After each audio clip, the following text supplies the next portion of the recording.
Sup, you beautiful bastards. Hope you've had a fantastic Tuesday. Welcome back to the DeFranco Show. Buckle up, hit that like button, and let's just jump into it. The first things we're going to talk about today are some bits of entertainment news, starting with a new smash hit battle royale game, Fall Guys. If you haven't played it yet, I highly recommend it. It is a stupid amount of fun. Also, it's very accessible. Like, even if you don't play games a lot, my 6-year-old can get to the final round. But Fall Guys is actually in the news because of their social media team. In addition to them just kind of killing it in general and trolling a very popular streamer who is not that great at the game, they also yesterday launched a massive contest and charity effort, tweeting, "Battle of the Brands. The thirst from brands has been unreal, so we're turning it into something positive. Prize, your brand inside Fall Guys as a costume. To enter, reply to this tweet with the highest amount of money you would be willing to donate to Special Effect, which is a UK-based charity that helps gamers with physical disabilities." And immediately we saw a number of brands jumping on board, even including YouTube's own Sidemen, who were then one-upped by a penny by Tushy, which is a bidet company. I almost want to give them more money so that actually becomes a costume. But ultimately, we saw bigger bids, including, once again, another YouTube icon, Mr. Beast, throwing out a $100,000 bid, though the current high bid is from G2 Esports at $130,003. And it'll be really interesting to see where this lands. One, because it is genuinely interesting to see how much a company is willing to throw to get their costume in this game, which of course is huge right now. But also two, I have to imagine there are a lot of brands out there going like, what if we just risked it? What if we bid $135,000 for the free press in hopes that someone like a Mr. Beast, who actually also threatened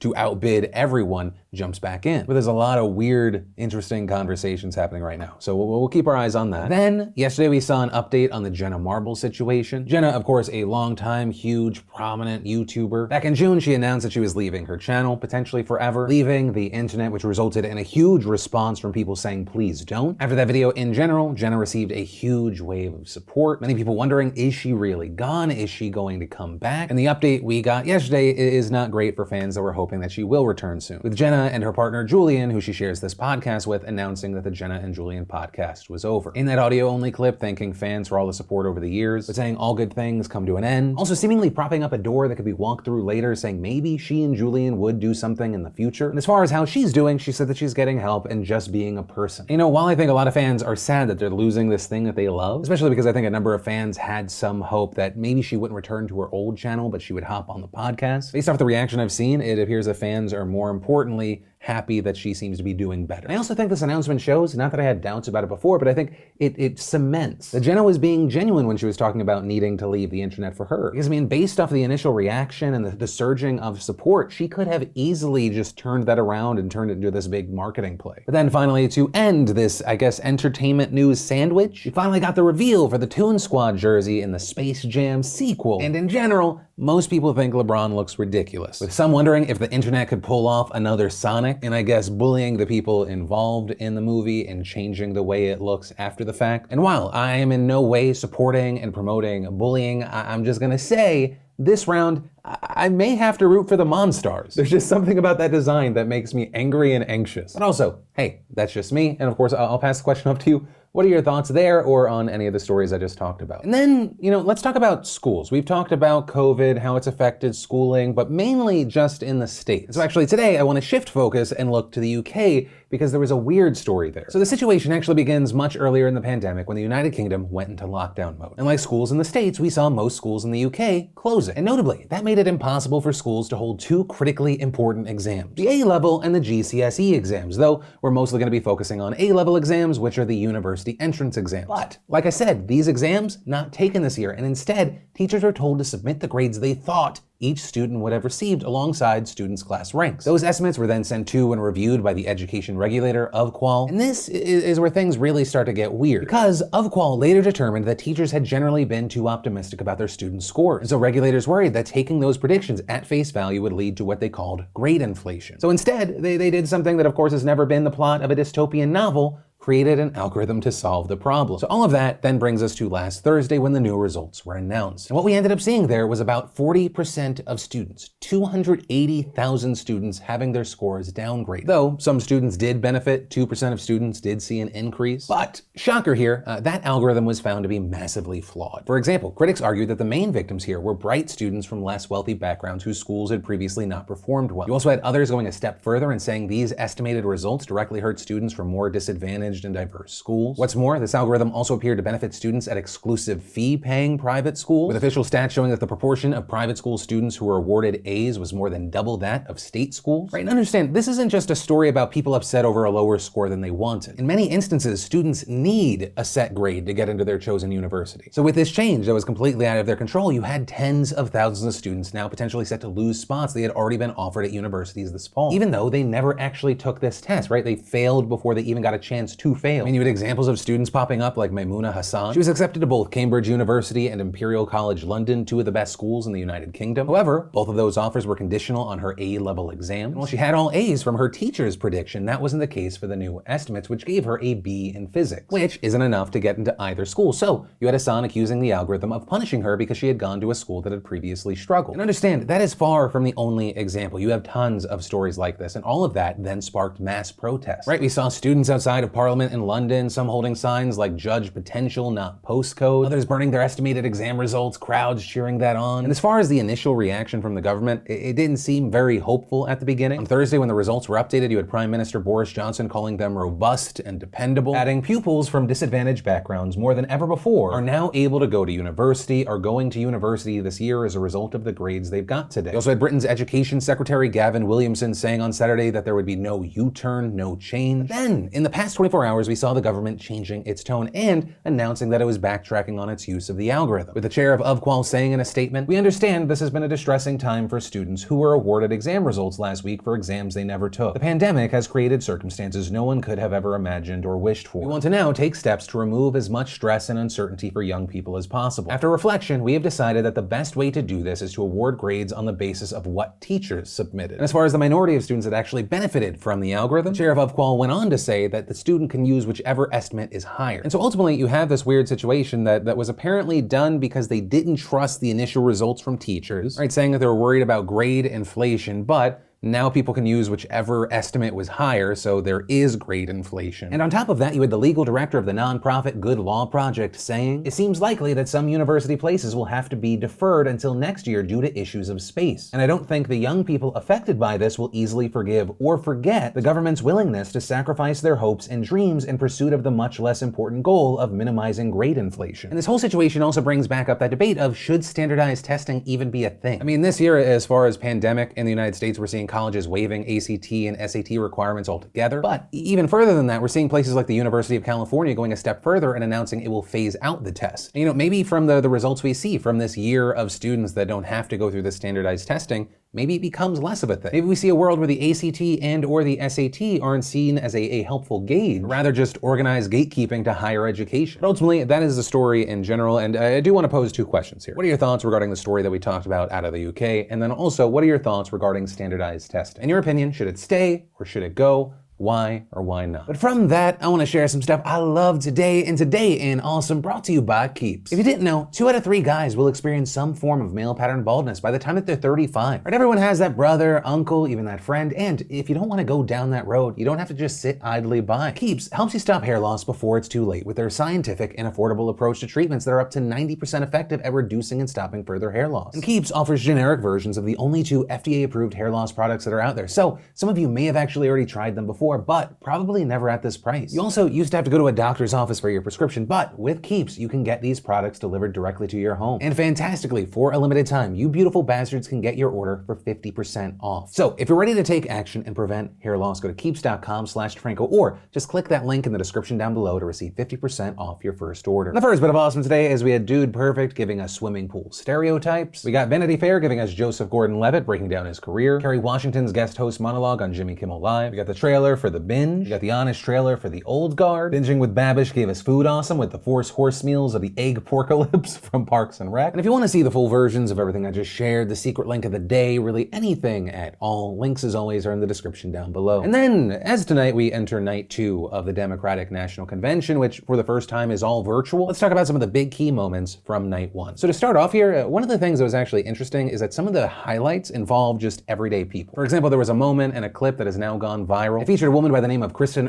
whose father died this summer in Arizona from coronavirus. And Crichton paints this picture about how her father was a Trump supporter who believed Trump's messaging about the virus being under control, that it would just disappear, that it only impacted those with underlying conditions, and adding, "So in late May, after the stay-at-home order was lifted in Arizona, my dad went to a karaoke bar with his friends. A few weeks later, he was put on a ventilator.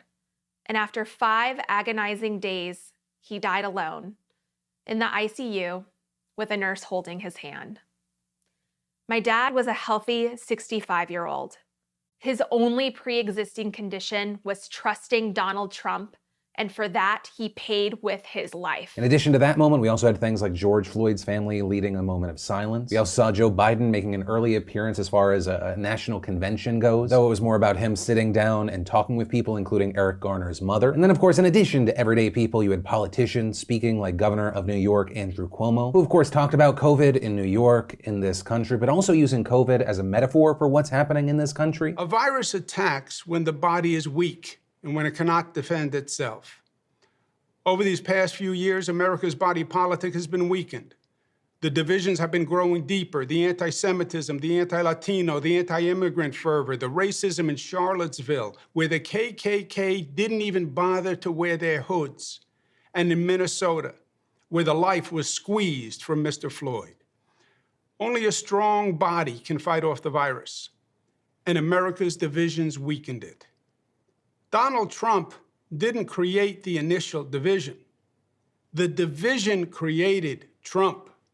He only made it worse.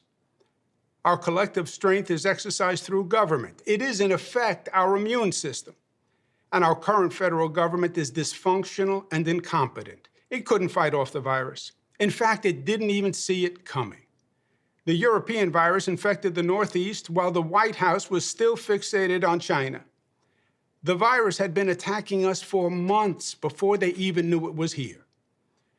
We saw the failure of a government that tried to deny the virus, then tried to ignore it, and then tried to politicize it. We also saw politicians who differ from Biden and each other speaking. And of those who differed, one of the most notable was Republican and former Ohio Governor John Kasich and Bernie Sanders. Because while both Bernie and Kasich spoke about putting aside their political differences with Biden to defeat Trump, both also seemed to describe two very different Bidens. Sanders, for his part, appealed to his supporters by trying to paint Biden as someone who has adopted some of the progressive policies that he supports. Our campaign ended several months ago, but our movement continues and is getting stronger every day.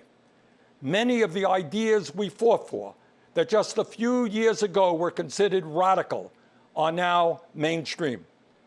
But let us be clear, if Donald Trump is reelected, all the progress we have made will be in jeopardy. With Bernie then going on to list a number of Biden's policies that he says are examples of how Biden will move us forward. This including raising the minimum wage, making it easier for workers to join unions, fighting climate change, reforming the criminal justice system, and more. But then you had Kasich painting a very different picture. I've known Joe Biden for 30 years. I know his story of profound grief that has so deeply affected his character. I know Joe is a good man, a man of faith, a unifier, someone who understands the hopes and dreams of the common man and the common woman. I'm sure there are Republicans and independents who couldn't imagine crossing over to support a Democrat. They fear Joe may turn sharp left and leave them behind. I don't believe that, because I know the measure of the man. It's reasonable, faithful, respectful. And you know, no one pushes Joe around. Also, a note here I feel like it's important to point out, while a lot of the key points from night one involved criticisms and call-outs of Donald Trump, we also saw a lot of propping up and praising of Joe Biden like we saw from Kasich, which actually on that note brings us to the final key point from night one. In addition to Michelle Obama praising Biden, we also saw her go after Donald Trump. Because whenever we look to this White House for some leadership or consolation or any semblance of steadiness, what we get instead is chaos, division, and a total and utter lack of empathy. But right now, kids in this country are seeing what happens when we stop requiring empathy of one another. They see people shouting in grocery stores, unwilling to wear a mask to keep us all safe.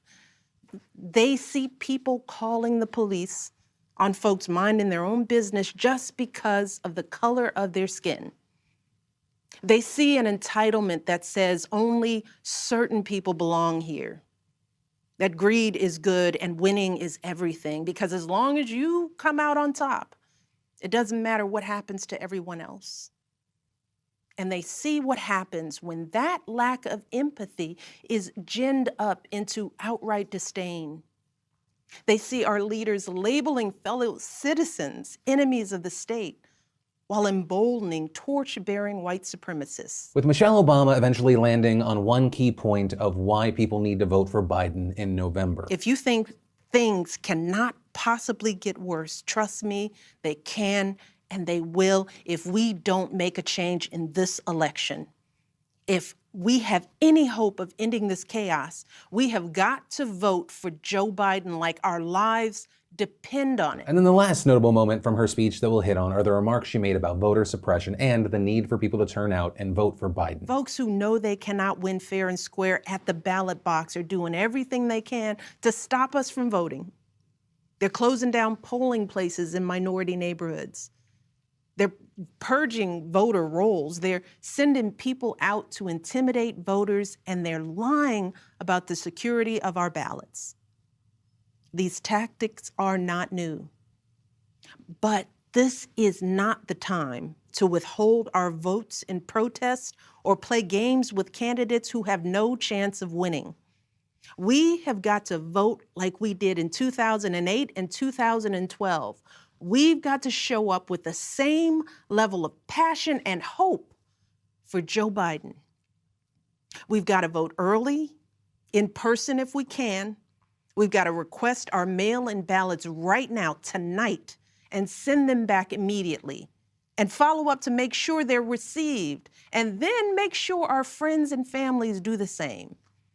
We have got to grab our comfortable shoes, put on our masks, pack a brown bag dinner and maybe breakfast too, because we've got to be willing to stand in line all night if we have to. And ultimately, with Michelle Obama, we saw her speech being praised by many Democrats. And on the other side of this, as far as Donald Trump's reaction to Michelle Obama's speech, he seemingly implemented the "I'm rubber, you're glue" defense, saying it was actually Michelle Obama that was in over her head, and saying, I thought it was a very divisive speech, extremely divisive. But hey, ultimately, that is where this story ends today. Hopefully, it made night one more consumable and understandable for people that do not want to watch for hours. And it's going to be interesting to see what happens over the next 3 nights, as well as 6 days from now, what the Republican National Convention looks like night to night. But yeah, that's it. We're 77 days away from Election Day. It somehow feels like forever away, yet I know that it's going to pop up like that. But yeah, with that said, whether it be this story or anything I talked about today, of course, I'd love to hear from you in those comments down below. And that is where I'm going to end today's show. Thanks for watching. Hope to hear from you in the comments. But with that said, of course, as always, my name's Philip DeFranco. You've just been filled in. I love yo faces, and I'll see you tomorrow.